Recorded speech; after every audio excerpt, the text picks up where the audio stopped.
400 years before your phone existed, a French mathematician described exactly what happens inside you when you pick it up. And he wasn't guessing. His name was Blaise Pascal. He died at 39. He invented the mechanical calculator, helped found probability theory, and somewhere in between those things, he wrote a set of private fragments that were never meant to be published. Notes he was assembling toward a defense of Christian faith, addressed to the skeptics and the indifferent people of his age. He never finished it. What we have are the pieces, fragments, some of them a single line, some of them a full argument, collected after his death under the title Pensées, thoughts. And somewhere inside those fragments, Pascal wrote something that describes your phone, not because he was prophetic, because he was precise. He was precise about human nature in a way that hasn't dated, because human nature hasn't changed, only the machinery we've built to serve it. And what Silicon Valley built in Pascal's framework is not a new temptation, it's an old one, perfected.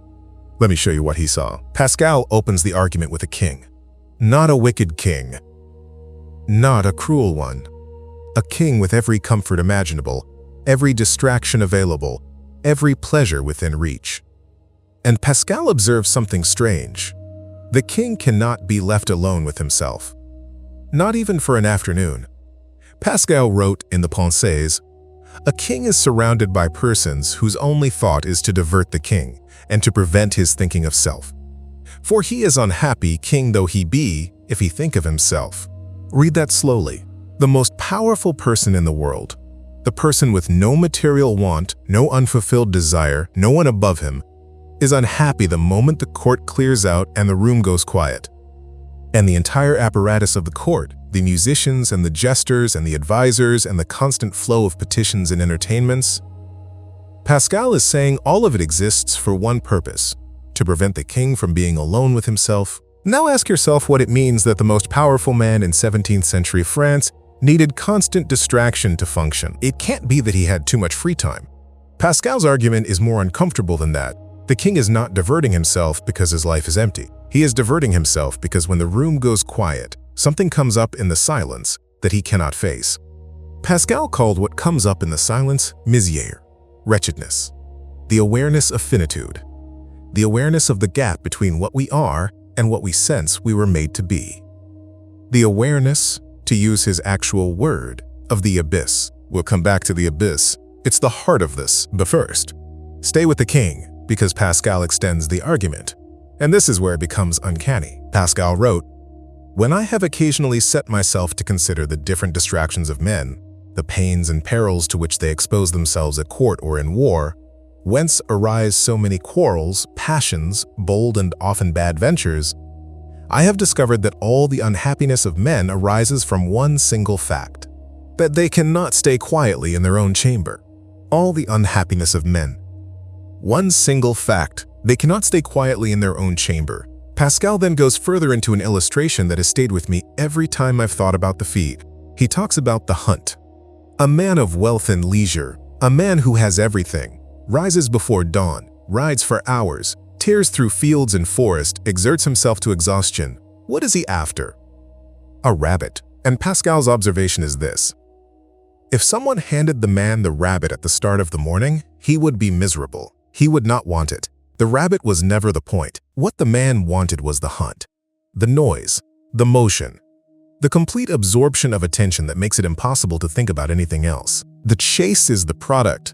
The rabbit is the excuse. And when Pascal named this pattern, he gave it a word that is worth learning, because there is no English equivalent that carries the same weight. He called it divertissement. D-I-H-vertis-M-A-H-N. Diversion. But not diversion the way we use it, as something pleasant to pass the time. Divertissement in Pascal's sense is something closer to flight. It is the human strategy of filling every available moment with noise and motion, so that the silence never gets a turn. The hunt is divertissement. The court is divertissement. The endless scroll is divertissement. Here is where I need to be transparent with you about something, because this channel is committed to the difference between what Pascal wrote and what can be inferred from what he wrote. Pascal never saw a smartphone. He never saw a social media platform, a notification badge, an algorithm designed to find the exact content that will keep your thumb moving. When I say that Pascal predicted your phone, I mean something precise.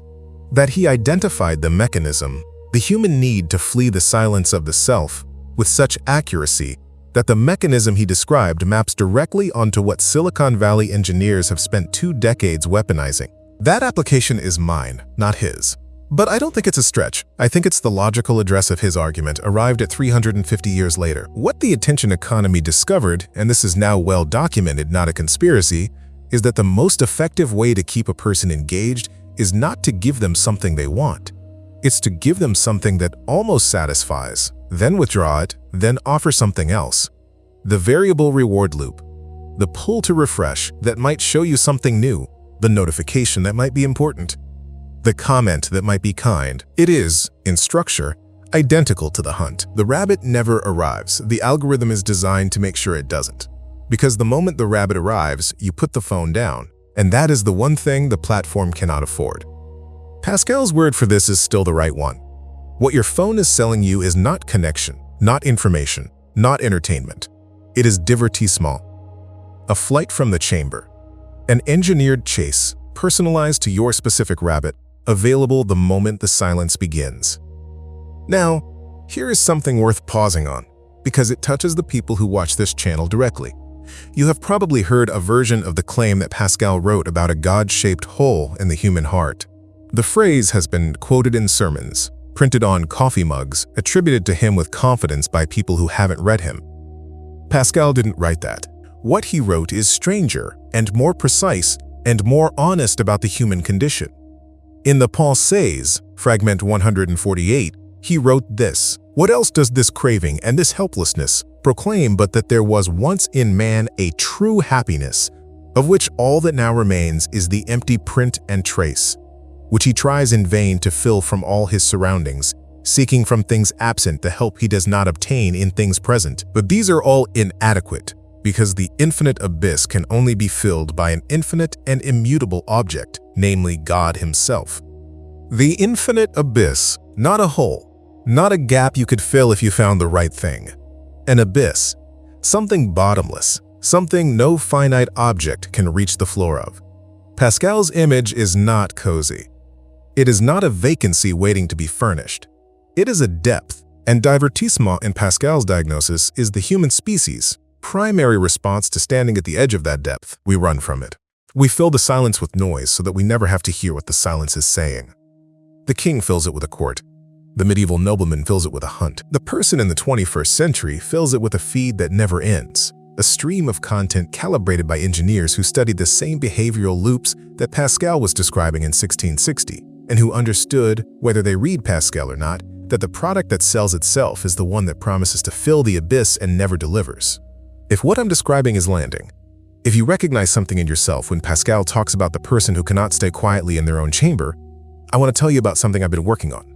It's called The Wrecked Interior, Pascal's Guide to Spiritual Dryness. It's a short course, 5 lessons, 10 to 15 minutes each, built around Pascal's own diagnosis of what happens when a person of faith has been running from the interior life for so long that faith itself starts to feel like one more form of noise. Not the loss of faith, something quieter and more specific than that. The going through the motions experience that most practicing Christians carry privately and rarely name. The course doesn't offer a fix. Pascal didn't offer fixes. What it offers is a map. His map walked through carefully with his own words and reflection questions for each stage. If that's the conversation you need to be having, the link is in the description. Now here is where Pascal's argument arrives, somewhere most people aren't expecting. We've been talking about divertissement as a problem, as something to be overcome, a habit to break, a weakness of character or will. And that is how almost every conversation about phone addiction ends up, with advice, with techniques, with suggestions for screen time limits and notification settings and phone-free bedrooms. Pascal doesn't end there. Pascal's diagnostic move, the one that reorganizes everything, is to ask why the abyss is there at all. The infinite abyss is not evidence of failure. It is not a pathology. It is, in Pascal's framework, the signature of a creature that was made for something the finite world cannot provide. The craving proclaims something. The helplessness proclaims something. The fact that no finite object, no hunt, no court, no feed, no accumulated experience of pleasure and distraction ever finally settles the restlessness. That fact is, in Pascal's reading, the clearest evidence we have that we are not creatures whose nature is fully explained by the material world. The wretchedness is the proof of the dignity. Pascal writes it as a paradox he refuses to resolve cheaply. We are great because we know we are wretched. An animal doesn't experience wretchedness. Only a creature with some awareness of what it was made for can feel the ache of not having arrived there. The ache is not the problem. The ache is the report. And here is the inversion Pascal is building toward. The thing he would say to you directly if he were sitting across from you. The anxiety you feel when your phone battery dies is not an addiction symptom. The restlessness that rises in the waiting room when there's no signal. The itch for the phone the moment the room goes quiet is not a character flaw. And it is not just a conditioned response. And treating it as a behavioral problem to be corrected by better habits misses the entire point of what it's telling you. What it's telling you is this. There is something at the bottom of the silence. Something your interior life has been trying to show you. And the phone, and before the phone, every other form of divertissement Pascal cataloged, is the thing you've been using to make sure you never quite get there. Pascal wrote, "Diversion amuses us and leads us imperceptibly to death, not because distraction is sinful, because it is lethal to awareness, because the person who fills every silence until the silence runs out has never stood at the edge of what they actually are and looked at it honestly." And Pascal's argument, and this is the argument that runs underneath everything he wrote, underneath the calculator and the probability theory and the provincial letters, is that the most important thing a human being can do is stop running long enough to look. He isn't offering you a productivity technique. He is describing a confrontation.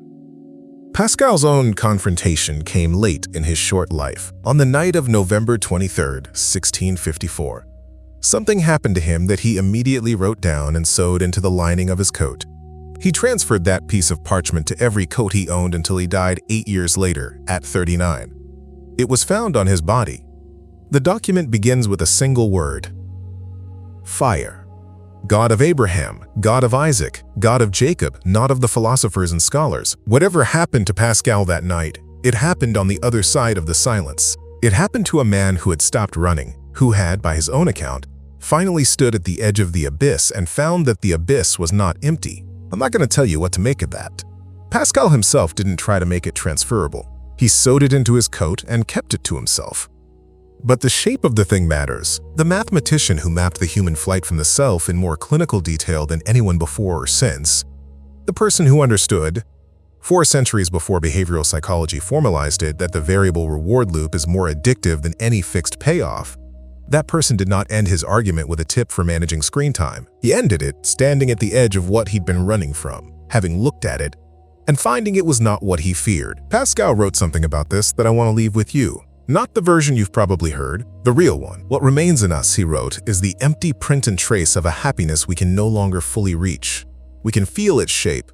We know when we're not in it. We know the difference between the noise of divertissement and the thing we were actually looking for, even when we can't name the thing. Every time you reach for the phone in the silence, you know the difference. That's why there's a faint dissatisfaction in the reaching, not just afterward, but in the moment. The mechanism delivers, and it doesn't satisfy, and you knew it wouldn't, even as you did it. Pascal would say that knowledge is the most honest part of you. That itch, that restlessness, that inability to stay quietly in your own chamber, he doesn't want you to cure it. He wants you to follow it, because the question it's asking is the right one. Not, how do I spend less time on my phone? But, what is the silence trying to show me? And what happens if I stay in the room long enough to find out? That's a question I'll leave open, the way Pascal left most of the honest ones. If you've ever noticed the moment the phone dies and the room goes quiet and something comes up in the silence that surprised you, tell me about it. What was it? When did you first notice it? I read those. The link for the wrecked interior is in the description. 5 lessons, Pascal's own words, the full map of what the silence is actually pointing at.